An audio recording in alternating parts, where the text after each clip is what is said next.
Is it safe to say that the idea of devil or idea of Satan as we know right now comes from Milton? Is it safe to say that?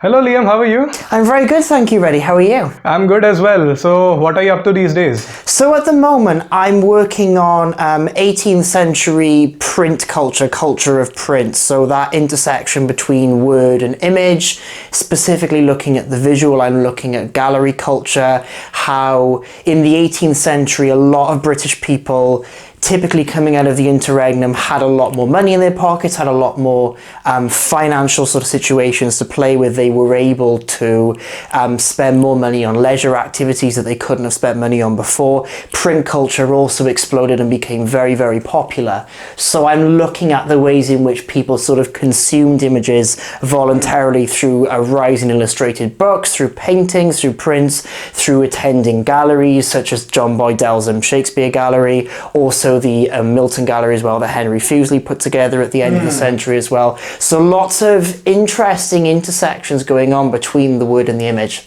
in that century. So specifically you're looking at Paradise Lost, if I'm not wrong, right? Specifically looking at Paradise Lost, yes, and different pictorial afterlives, and through different centuries, how treatments of Milton have changed, how treatments of Milton have evolved, but also looking at what elements the artists have sort of reclaimed and brought back to Milton's original theology. I'm thinking, of course, in terms of William Blake and the start of the 19th century, and how William Blake's own sort of theological views and his own sort of theology really sort of came into his visual treatment of Paradise Lost and his engagement with Milton. Okay, so basically you're arguing that Milton's Paradise Lost actually helped a lot with William Blake, where he went on to draw, where he went on to carve woodcut paintings of Lamb, the poem Lamb or poem Tiger or Chimney Sweeper and the rest of the other things.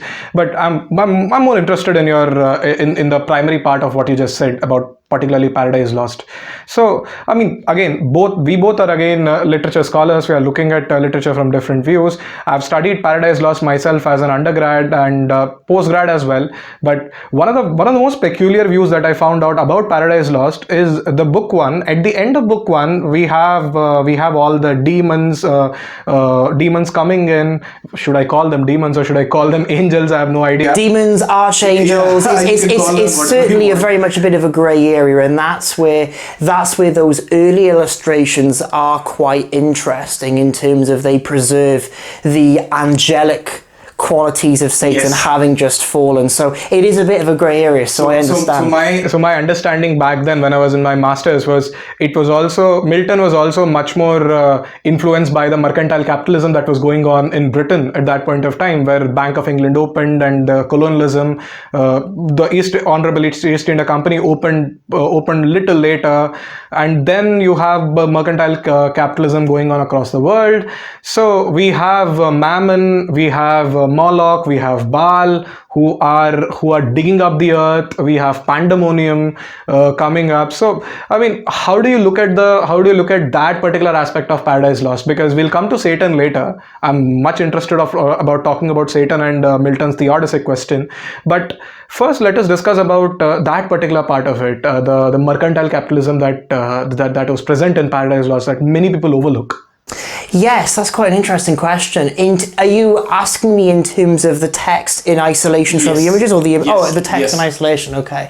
I certainly think in those sort of opening moments, more broadly speaking, in terms of book one in relation to the 12 books of Paradise Lost, you have these sort of quite lengthy passages with very sort of rich Miltonic similes and metaphors and imagery that really sort of fleshes out the construction of pandemonium and the constructive processes that fed into pandemonium as well, how pandemonium was built, and obviously a lot of Milton's theology comes back to this critique that was born out of the interregnum and his involvement with Cromwell and sort of Puritanesque views of idolatry and that critique of idolatrous practices, and how he associates pandemonium with all of these different sort of flavors of idolatrous worship, how the materials that are used to construct pandemonium are more commonly associated with sort of royal buildings and regal infrastructure, and how sort of that sort of opulence and unnecessary excess he attributes to something of a hellish landscape is certainly quite interesting. So there definitely is, from the role of architecture, there is quite an interesting critique there, and that is something that has been looked at by critics as well. That's a very interesting point that you just made. So again, because we have covered this part and you just mentioned the word Puritanism, just for our viewers, just in brief, can you explain what exactly Puritanism is? Because many of our viewers might be well known with the term called as Protestantism, Anglicanism, but what exactly is Puritanism and how is it different from quote unquote Protestantism? Of course. So Puritanism was, and obviously, you know, to an extent, there's obviously still are Puritan sects, but the Puritanism was a movement that gained significant traction in the 17th century, largely driven through individuals like Oliver Cromwell, where there was a desire to strip back elements of Protestantism and restore the Christian faith to, as the term says, the most pure elements of faith, especially in terms of Bibles. And there are really interesting editions that you can trace of Bibles where certain elements of the Geneva Bible, which was often read by a lot of Puritans, which is an edition that's different to the King James Bible, where a lot of the images that were contained in the Geneva Bible were actually taken out. So there was much more of a strict focus on the text, that God and other religious entities shouldn't be something that we can visualize, that we sort of visually perceive, that it should purely be locked to that realm. Well, that's pretty interesting, because when you're stating that the text itself should be stated at its face value, but at the same time Milton on the other hand is showing God, quote unquote God, in the book. He's literally describing the aspects of God. He's literally trying to picture God in the God in Paradise Lost. So again, that for me was kind of what I thought while I was reading Paradise Lost as an undergrad was Milton was somehow transgressing his limits when he was doing that in the third book. And he doesn't just invoke the muse one time, he invokes the muse 3 times in the entire book. And it was such a good read for me, because Genesis 3 is what, 21-30 lines, not more than that, but Paradise Lost is 13,000 lines. That to me was something else. And one of the most interesting things that I found out, and again this was my observation, was Milton introduces Satan at line 666 of book 1 and Adam falls at line 999 of book 9. Exactly. So Adam falls when he eats the apple, and that is book 9, line 999. I'll put it on the screen. Oh, interesting.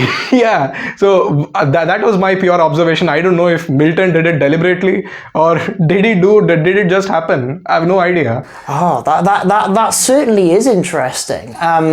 Whether it would have been deliberate, admittedly, that's something I'm not sure of. Obviously, I know that originally in 1667 it was published as 10 books, wasn't as well received for various reasons, the verse didn't rhyme, and then obviously in 1674, it was relaunched almost as a 12-book edition that it's now known as in its ubiquitous format. So whether sort of the line numbers in the original edition were slightly different, I'm not entirely sure, but that is an interesting distinction that you make. Yeah, so again, moving on, so I want to ask about what exactly was print culture and why is illustration very important for a text? Because one can, again, literary purists, quote unquote purists, argue that a text shouldn't be illustrated, and we have to read it, and illustration itself contains some bit of our imagination within ourselves, now, because we are shown what the author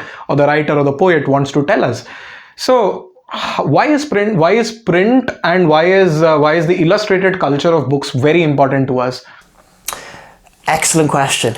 I think fundamentally, as humans, we are fundamentally fascinated with the visual, what we can see, what we can perceive, how we can see the world around us. And illustrations within books, as part of books, with in terms of sort of separate prints, sort of give an opportunity not only for you to see how you might likely perceive something, but also to see how someone perceives something from a completely different lens. And illustrations really set up this fantastic sort of intertextual engagement with what the text is actually trying to say, and they set up all of these wonderful antagonisms with where an illustrator has done something fundamentally different, has diverted slightly, has been faithful, because of course then you don't just have a relationship with the author, you also have a relationship with the author and the illustrator, and they have their own kind of relationship.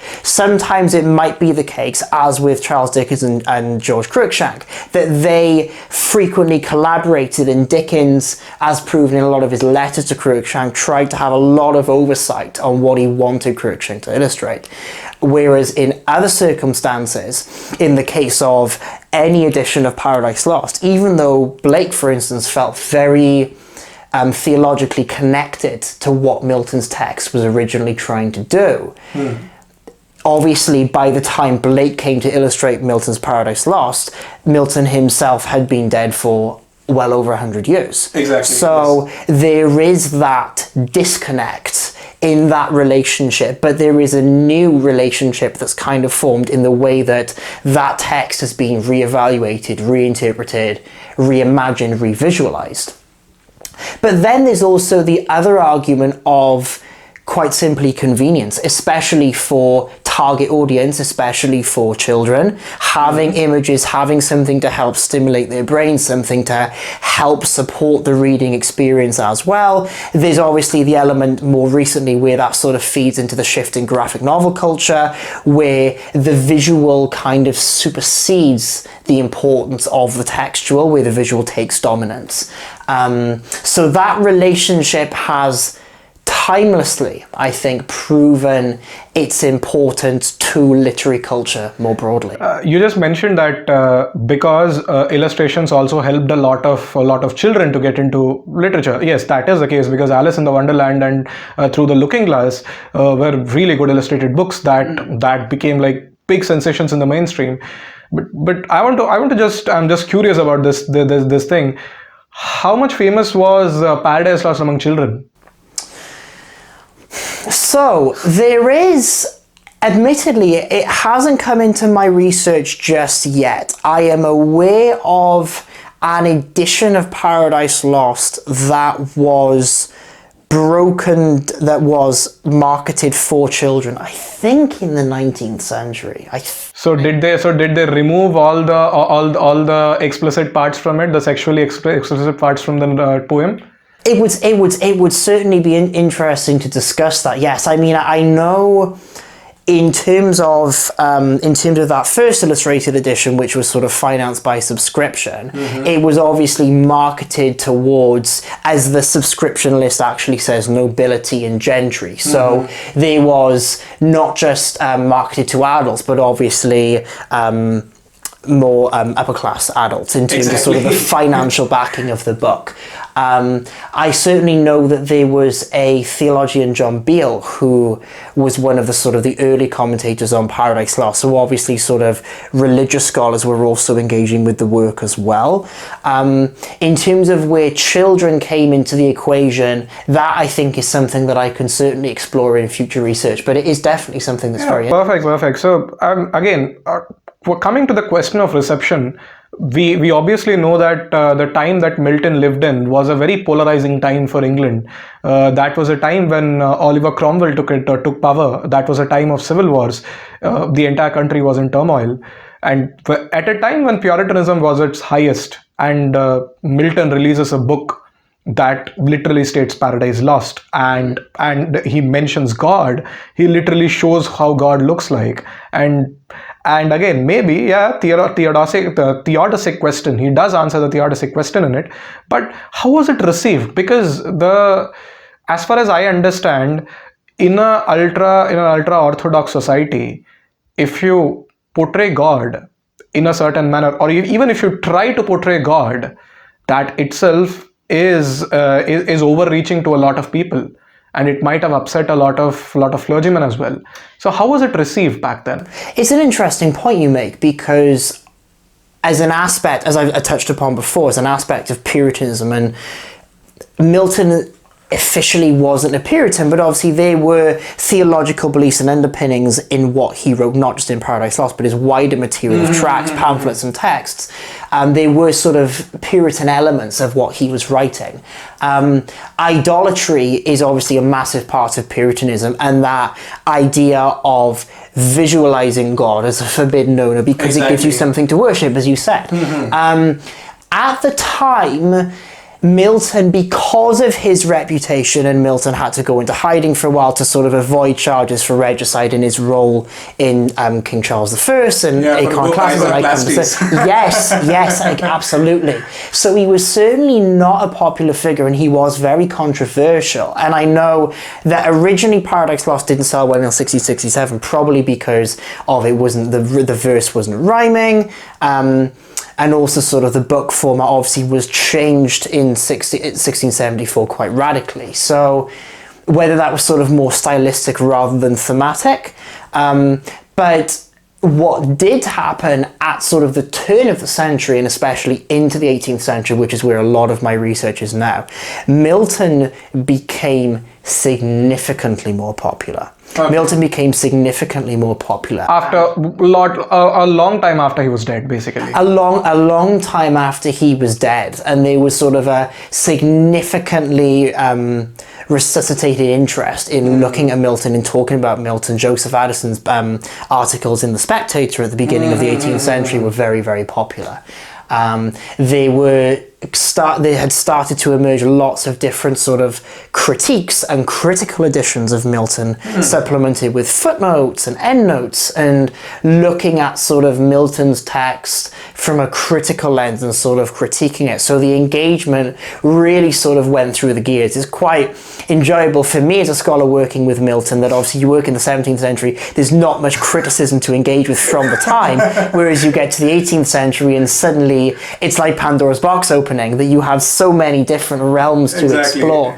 And that obviously feeds into the visual culture as well. And some research that I've been doing at the minute, and some critical points that I've noticed, critical trends that I've noticed, is that for people like Blake, who sort of was a religious outlier in his own time at the end of the 18th century, he also found a sort of a political connection with Milton as well. So his relevance was sustaining itself not just critically, not just commercially, but theologically as well, several decades, if not a whole century after he had died.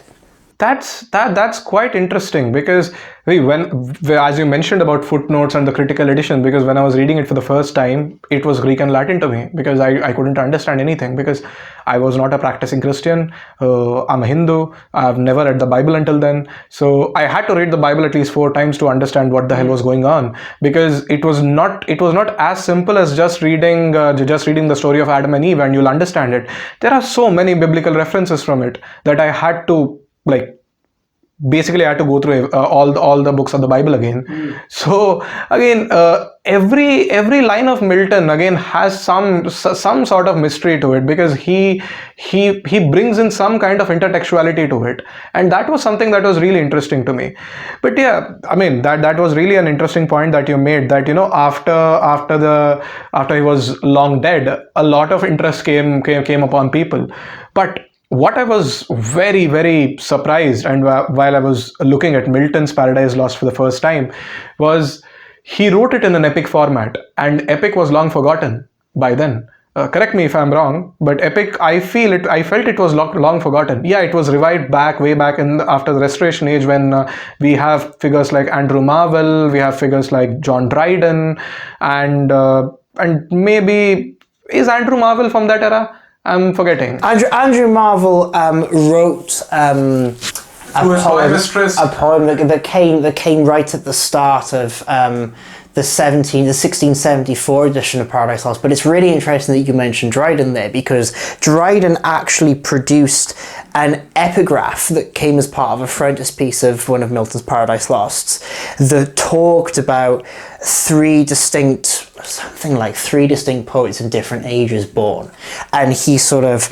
triangulates Milton with Virgil and with Homer as sort of three different great epic writers. So that comes back to the point I was making before about the popularity of Milton in the 18th century, in terms of Milton was seen as this great epic writer who had resuscitated the epic tradition, and they were different ends of the equation, in terms of some critics thought that Milton's work shouldn't be touched, that it should be preserved as this great epic work, but other critics thought that it was open to a lot of reinterpretation and reevaluation, and that's where a lot of sort of those footnotes and those critical editions that came in really sort of went in on critiquing Milton and sort of critiquing the epic form, and as you say, critiquing the biblical reference, because it is a very knotty text. It's a very tricksy text, I think, and perhaps deliberately tricksy to read. Well, exactly, because when I was reading it, I was completely taken aback by the number of references that he was making to a lot of, not just the Bible, but a lot of other classical texts as well. Because at the start, we have this reference of the bird brooding in its nest, and then the world forms. That imagery was very interesting to me, because I've never seen someone put that kind of imagery for the formation of something. Because again, using a bird imagery at that time, I don't know if somebody else has used it or not, but I don't think so, if anybody has used it. But again, we have talked about Milton's works, but I'm more interested in Milton as a person, because in the start, when he was writing the divorce tracts, he was a very different person. When he was writing the works L'Allegro, Il Penseroso, and all these texts, he was a very different person. But when he comes to Paradise Lost, he becomes a different person again. He puts all the blame on Eve. Adam is not blamed at all in the epic. While he was the person who basically said women should be allowed to divorce their partners at a time where divorce was looked upon as taboo. I mean, I want to know more about this from you. So it's really interesting that you bring Eve into the equation there, and that's something that has come into consideration with how I've been thinking about how I'm going to structure the overarching direction of where my research is going to go and how those pictorial afterlives change. And something that happens that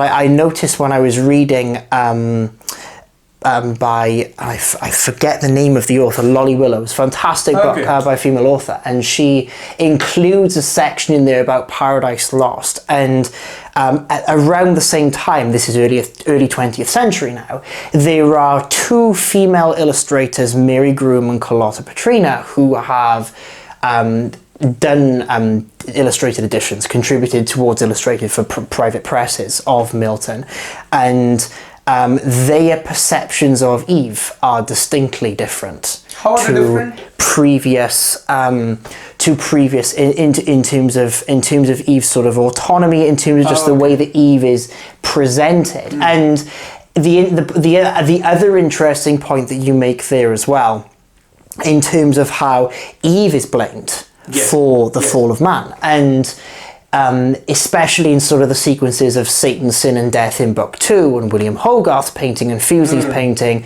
sin is gendered as a woman.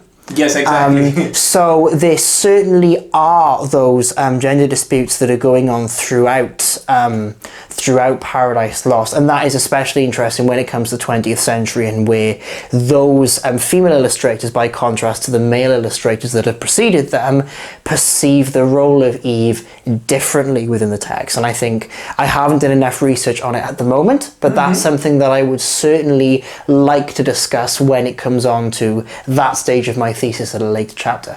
Let's get to the theodicy question that Milton tried to answer.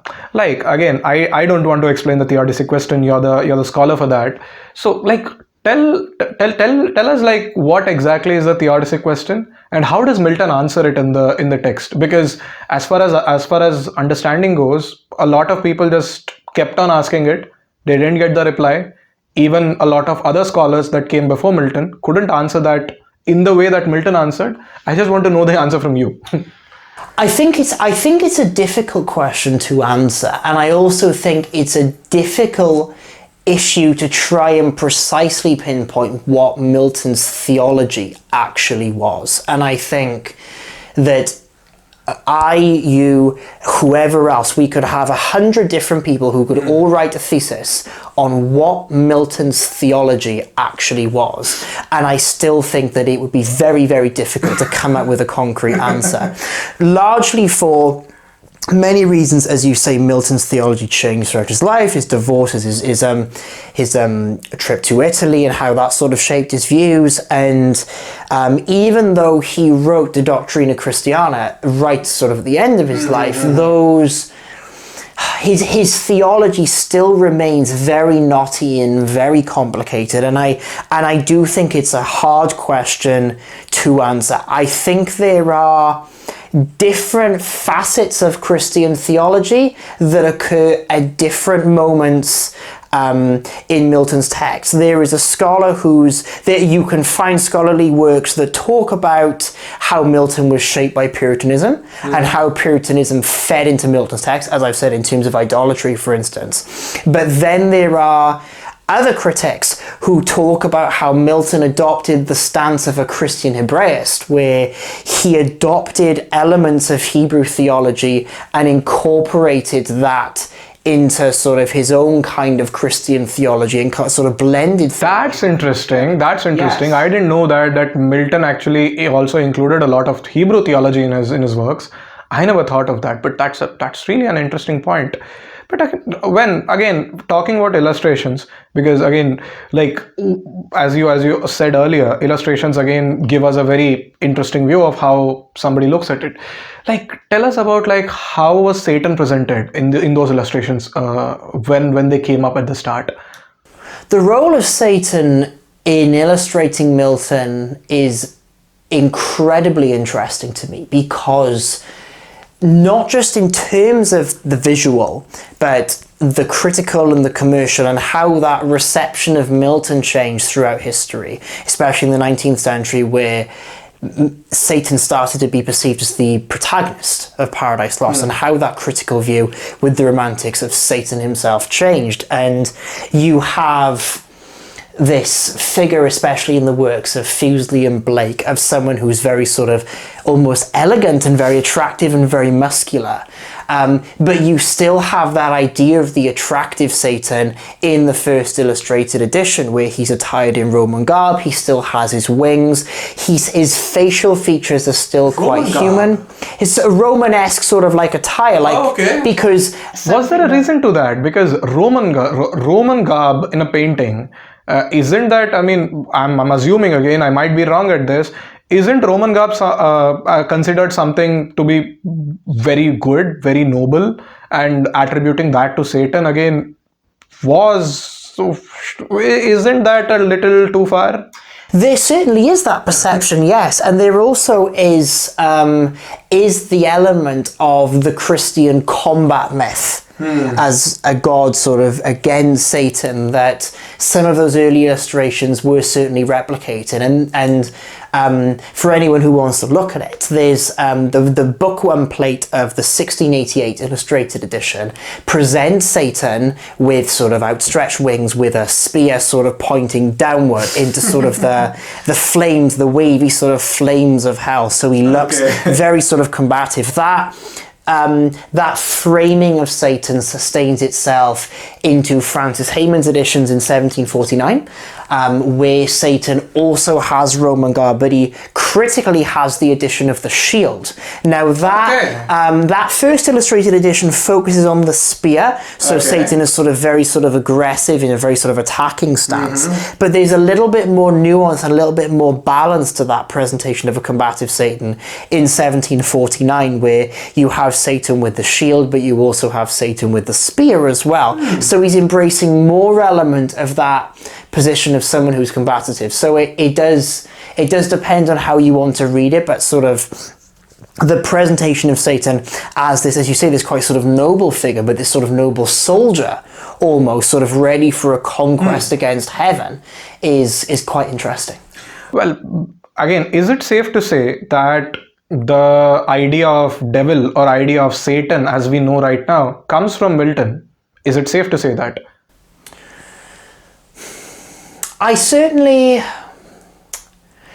What's interesting about the 1688 edition is, obviously in terms of mythology, a lot of sort of visual treatments of Satan came out of the idea of Pan, of this sort of goat-like figure with horns, obviously the role of the serpent, and at the start of the text, Milton's Satan in the 1688 editions seems quite human, seems sort of quite visually accessible almost. But then as the text goes on, perhaps to reflect his distance, temporally speaking, from heaven since falling out of heaven, he becomes a lot more monstrous in form. Okay. You see Satan as a serpent, you see Satan with goat legs, you see the horns that have grown, you see sort of how his ears have become pointed. So I think with Satan sort of being increasingly monstrous as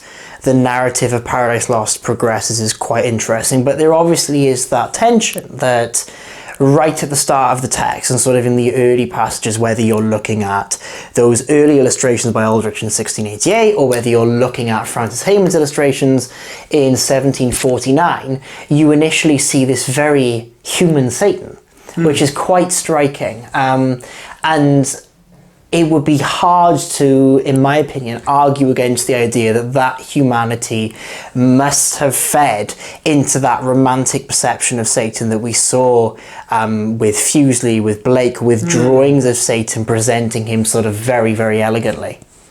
Okay, well, that's really interesting because again, when we were children, when we used to watch TV and when we used to see the quote-unquote concept of devil or Satan or someone like that, like in the story of Adam and Eve, we used to see a serpent and then we used to see someone with horns.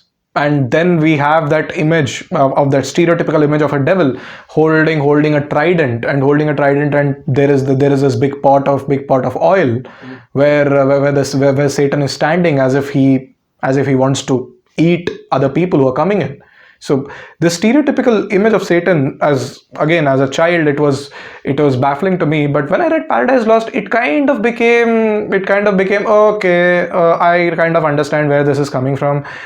But again, because we are talking about Satan and talking about how the illustrations were really interesting at that point of time, how did the illustrations change, if at all they did, in the 20th century? So the illustrations of the 20th century admittedly isn't something that I know a lot about at the moment, because the bulk of my research has focused primarily on 17th and 18th century pictorial treatments of Paradise Lost. Okay. I've done some research into the 19th century to sort of have a general sort of idea of where I want my research to go at a later stage in terms of looking at the likes of John Martin and Gustave Doré and other sort of iconic sort of illustrators from the period. But in terms of the 20th century, the only thing I do know that I'm sort of maybe interested to discuss is coming back to that point about Eve, whether in terms of, because there was another private press series of illustrations by Dimitrios Galanis, a male illustrator, in the 20th century, sort of amidst that sort of perhaps increase in feminist criticism of Milton by women through the visual lens, whether Galanis's illustrations as a male illustrator of Eve are different from how Mary Groom and Carlotta Petrina were perceiving Eve and what sort of those differences reflect. So that's sort of an initial maybe thought that I've had of something that would perhaps be interesting to explore. But to be entirely honest, the bulk of my research at the minute has come before the 20th century. So I certainly wouldn't want to say too much. That's completely all right, because I was thinking about if at all there are any illustrations in the 21st century or 20th century about Paradise Lost. Are there new interpretations of Paradise Lost in the 21st century? But yeah, that can be a conversation of another day again. But if I can interject there, I would like to say something about the 21st century. Oh, sure. That I think is interesting to discuss. So something that I'm sort of keeping an eye on, there is an edition of Paradise Lost that is due to come out in 2026 that I think is going to be a new graphic novel. Are you serious? Yes. And it is illustrated by an Indian illustrator, Rajesh Nagulakonda. And Nagulakonda's portfolio of work that I've looked at, as far as I'm aware, he has illustrated a lot of children's books depicting various Hindu deities. Okay. So I'm quite interested in terms of if elements sort of his pictorial treatments of Hindu theology will feed into his treatment of Paradise Lost, and whether there'll be a really interesting engagement between Hinduism and Christianity. So that is something I'm sort of keeping an eye on for future research. Whether I will have scope to discuss that or not, I don't know. I'm sort of constantly keeping an eye on Forbidden Planet and other sort of comic book websites that have got it listed as no image available yet. I'm sort of toying with maybe even contacting Nagulakonda to Instagram to get in touch with him to find out a little bit more about his work. Oh, sure. That's really interesting, because we have a tradition of comic books in India which are like Amar Chitrakatha, Tinkle, and all these books. Amar Chitrakatha in particular was actually a bulk part of many children's childhood, even for me, because Amar Chitrakatha is this series of books where you would have history, theology, and a lot of subjects in small pocket books which would be like 20 pages or 25 pages and nothing more than that. We had the stories of Raja Vikramaditya, we had the stories of Ramayana, had the stories of Krishna. I used to have a big collection of that when I was a child, but of course I don't have it right now. But yeah, that was very interesting to see an Indian illustrator illustrating Paradise Lost. That would be amazing, because Milton, for me, before reading T.S. Eliot, Milton was my favorite poet. Again, after reading T.S. Eliot, Milton became like second. Yeah, because Eliot was way more connecting to me. I don't know. I mean, if somebody asks me who's my favorite poet, I just say Eliot. If they ask me a reason, I just don't have a reason to say. I don't know. Like, I'm assuming your favorite poet has to be Milton now, because you're doing a little PhD on it. I certainly think it's a fair comment, and I think Milton is so interesting, not just for me in terms of the theological content, and that's something that I've always been interested in as a researcher, but also the legacy that Milton has had in several different directions that perhaps people don't often realize. And there is a book, a recent book that I think has come up within the last 2 years. Orlando Reed's All in Me is Dark, and I know the title because I'm reading it at the minute. It's a very interesting book, and it talks about all of these different roles that Milton's text has had in various different political concepts. Links between Milton and how sort of his theologies on divorce fed into George Eliot's Middlemarch, how Milton influenced Thomas Jefferson's perception of America as they were sort of drafting the Declaration of Independence as the Founding Fathers, how Milton sort of fed into the leading figures in the Haitian Revolution. So there are loads of different directions where Milton has been taken, perhaps to the passive viewer that sort of aren't sort of really... Did Milton have an influence on the Declaration of Independence? Milton, I think, had an influence from the brief bits that I've read in terms of Thomas Jefferson, especially in the 18th century, as I said, where Milton's text becomes more sort of popular and more... Yeah, because that's interesting, because Jefferson himself was not quote-unquote Puritan. He was what we would call a deist, who would see God in nature. But again, Jefferson reading Milton and being influenced by it is interesting, because both are completely opposite to each other. Where Milton is completely towards Puritanism, he preserves Puritanism to a large extent, quote unquote preserves. But yeah, not getting into detail. But on the other hand, Jefferson is a deist. Yeah, that's very interesting. But yeah, when is this book coming out, by the way? So it's out at the minute. I think it released in 2023. It's a really interesting read. Would certainly recommend it. Very, very good book, and it gives quite a comprehensive. I say comprehensive history because sort of the case studies that Reed looks at are very, very detailed and very intrinsic. But it's a very sort of broad snapshot, focusing at different moments of how Milton has been used and has been treated between the 17th century right up to now, and how I think Orlando Reed talks about his own experiences of teaching Milton and how his students have received Milton as well. And there's some interesting dialogues surrounding how Milton has been used in the classroom space as well. That's actually interesting, because again, because we are dealing with Milton having an effect on a lot of other world events. The next point that I'm trying to make is not about a world event, but Milton had an India connection as well.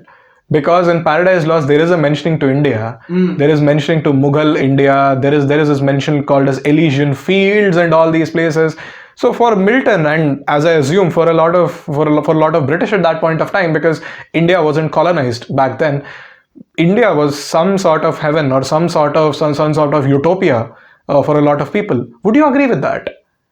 Or have you read like the other 18th century texts, which basically is 18th or 17th century texts, in which India is shown as a utopic place?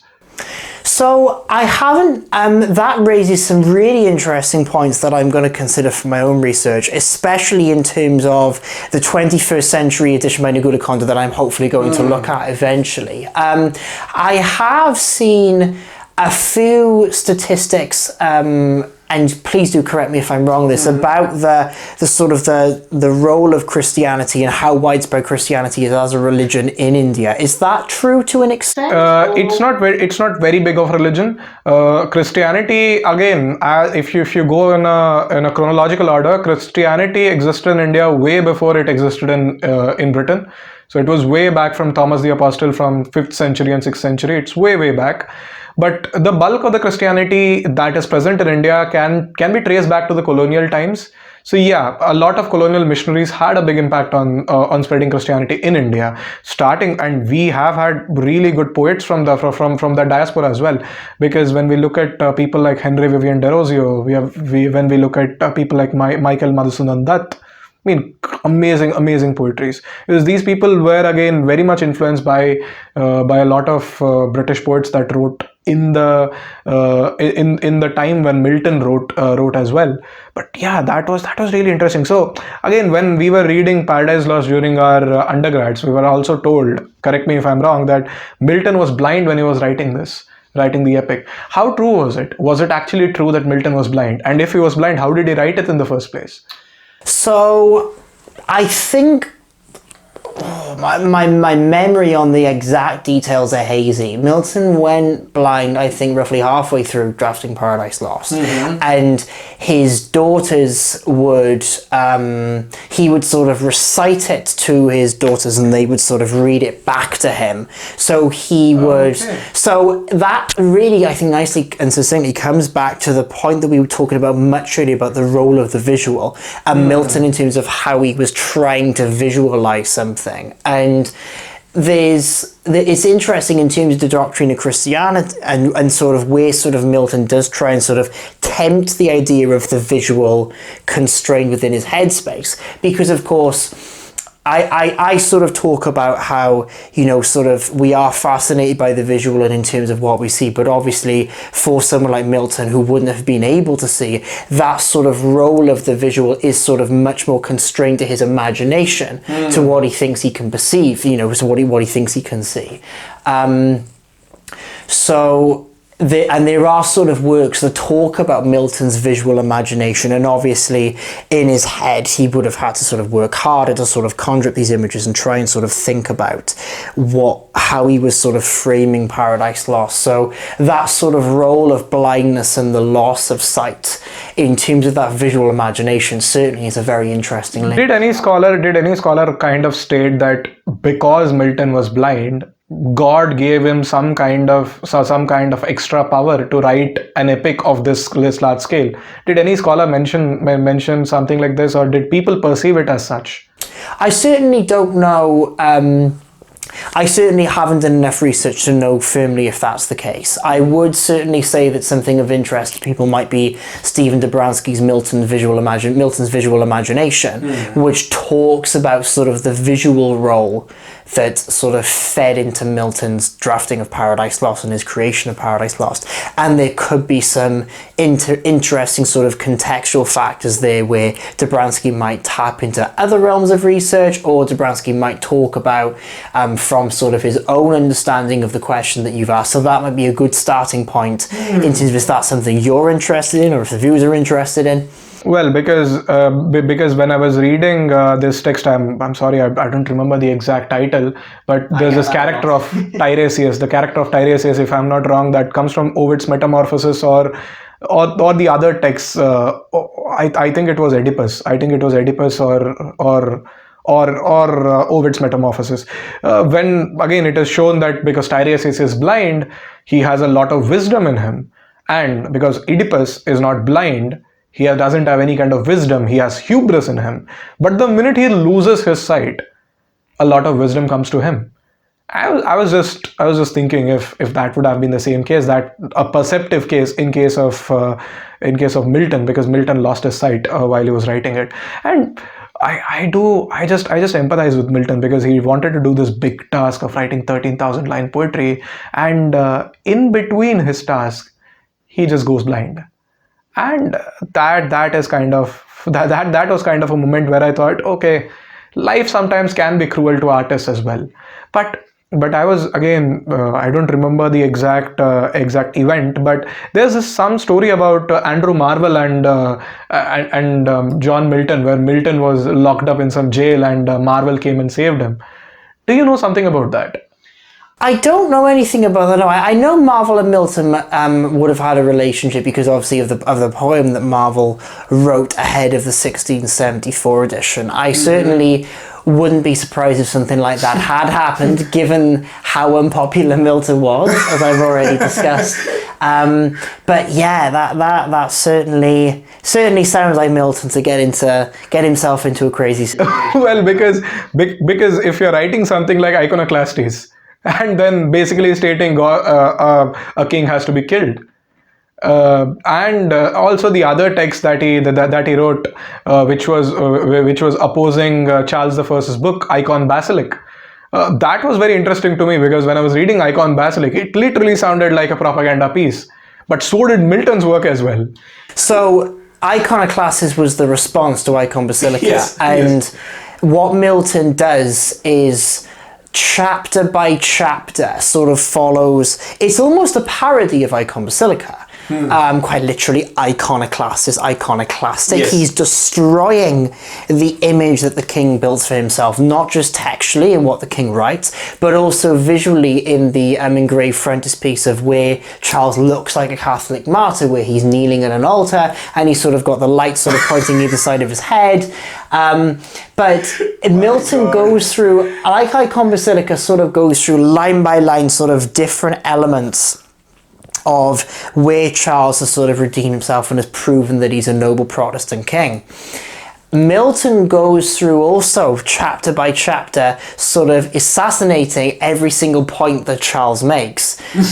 So he certainly does have a very, very prominent role in destroying the reputation of the king, or trying to destroy the reputation of the king, just as much as the king tries to build up that reputation in the first place. But of course, Icon Basilica did turn public perception in Charles's favour, and again sort of that fed into Milton sort of being the outlier in his position. So well, that doesn't help him with the description of God in Paradise Lost, and moreover he has done a lot of things. So I'm not surprised if he has gotten the wrath of Charles II when he came to throne, and he might have. I'm not sure about the story. Again, correct me if I'm wrong, viewers, but I did read it somewhere that Milton was put into jail and Andrew Marvell had to go and save him.